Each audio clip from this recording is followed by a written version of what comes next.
A veteran told me the other day, Dwayne, you're on YouTube and you're doing these videos and you make it sound like this process is easy. The reason why it was easy for you was because you were a VA employee, you were a rater. And I was like, whoa, time out. Are you saying VA employees have an advantage when they file their VA claim with the VA? In today's video, I am going to debunk that theory. Make sure you stick around.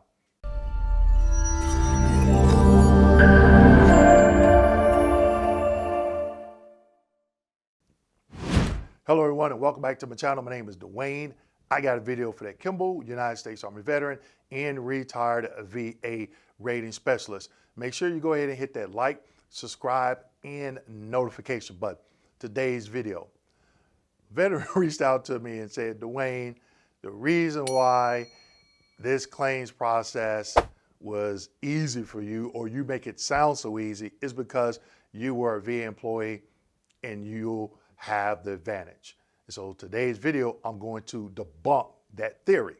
But before I get to it, a word from one of our sponsors. At Access Med, we guide our veterans towards the benefits they deserve. We specialize in streamlined and efficient medical legal services, including expert case management and impactful Nexus Letters that can significantly enhance your benefits applications. Dr. Freeman, a veteran himself, brings unmatched experience and a deep personal connection to every evaluation, ensuring your Nexus Letter truly reflects your service and sacrifice. We believe medicine is both an art and a science. Our programs focus on promoting family participation in the Veterans Benefits Package. Trust Access Med to stand by you every step of the way. Visit accessmed.com and secure the benefits you deserve. Access Med, serving those who served. Okay, everyone. So, do VA employees have, or let me retract that, do VBA, Veterans Benefit Administration, I'm not talking about the employees under VHA, Veterans Healthcare Administration, I'm talking about VBA employees that work under compensation, okay, the VSRs, the RVSRs, the DROs, do they have an advantage when it comes to the VA claims process? Do other VA employees in other states at other regional office give us favoritism? No. No.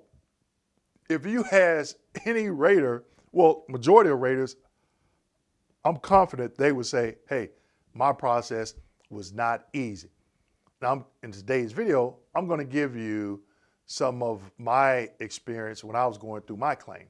But to lead it off, 6 years, people, as a VA rater that did this every single day before I retired. That's the only job I had at the VA, was an RVSR in compensation under VBA, Veterans Benefit Administration. 6 years it took me to get to where I felt I should be with my particular claims, okay? 6 years. And it wasn't because lack of knowledge, it was because another rater in another state, starting in Atlanta, at the Atlanta regional office, kept telling me no, they weren't following their training. Now, I do take some ownership in the reason why it took 6 years, okay? Because my second day on the job, a VSR that got promoted to RVSR, we were in the same training class. And up until that point, I really didn't have a clear understanding of what the VA did, the compensation, right? When I went through my interview, when I went to the Tampa Convention Center, they had a booth set up and they were talking about these jobs. They were very vague. They were very vague in the interview. I can still remember the person that interviewed me. It was only 30 minutes, okay? And the first day we were just doing HR stuff. And then the second or third day, someone said, hey, Dwayne, you a veteran? I said, yeah. Like, are you getting your benefits? I was like, no. And she was like, well, why not? I'm like, oh, I never heard that I could. She was like, well, that's what we do here. And I'm like, oh, okay. She gave me a little rundown. First question I asked, what can I claim? What conditions can I claim? She said, claim everything that hurt. said, by the way, when we go on break, just write down everything that hurt. And at lunchtime, we'll jump online. And back then, they didn't have like the robust va.gov. I think it was a program called Vun app. So if you remember that, let me know. Leave me a comment and let me know. So that's what I did. I wrote down everything that I could remember from service that hurt, that I went on sick call for, things that hurt at that present, up until that present time after service. Within a week or two, I would say, I knew half those things I claimed I wasn't going to get service connected for. Okay, so that played a factor into that whole 6-year thing. Because if I was to go through this process again, I guarantee you it wouldn't take me not even half that amount of time to get to where I'm at right now. Okay, so that's what I did. I filed a claim. 2 or 3 weeks later, found out I'm not going to get service connected for half those things. Okay, took 10 months for them to schedule me a CMP exam. And I made the mistake on the 526EZ of putting treatment from private examiners. I've done a video on that. I'm like, look, you might not want to put any doctors in that section on the 526EZ or the 0995. If you do, you're going to prolong your claim. That's what I did, because second day on job, I did not know. Even if I had to go back and do it again today, I wouldn't do it. I would go get those records myself. That extended it out to 10 months. A VSR called me and said, hey, if I go out and get these records, it's going to extend your claim. And by that time, I knew that it would. So that's what I did. I went out 10 months, had the CMP exam, and about 2 months later, they did the rating decision. But when I was at the CMP exam, guess what I asked the examiner? Hey, why am I here? And then I asked the question, well, I claim these other things. They say, well, this is all they sent. That's what I wanted to know. Okay, so I went through that exam. By the way, that CMP examiner was awesome. And during this time, there was no third-party CMP examiners. You had to go to a VA, to your local VA CMP office. And there was no DBQs at this particular time, okay? So by this time, it's a year later. I've already been rating. I'm on a different team. I'm feeling a little bit comfortable about the claims process. You know, I'm feeling my way through the manual reference, through the 38 CFR. You know, I'm still learning. But that initial advice that individual gave me, and she had already worked at the VA a couple of years prior to getting promoted, that bad information, it helped prolong it. Plus me filling out those sections on the 526EZ about the private treatment. And so then things started to really go downhill, because I'm like, wait a minute. I claimed some things that were in my treatment records, and you all didn't give me a CMP exam.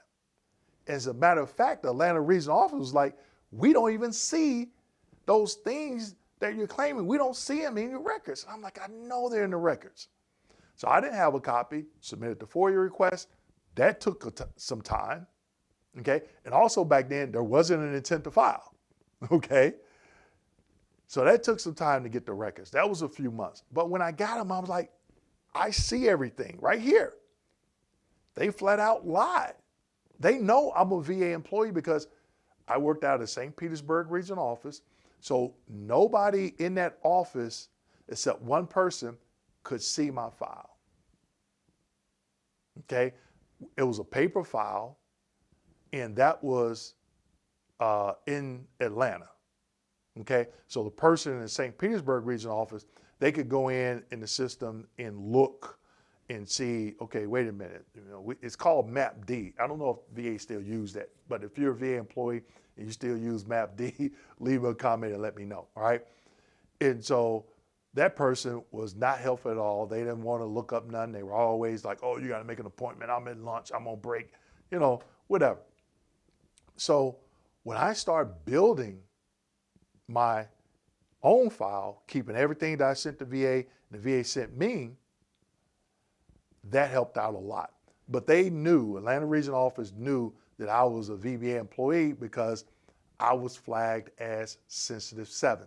So if I was to go into, right now, go into VBMSR, when I call the 800 number, I give them my social security number, guess what? They put me on hold.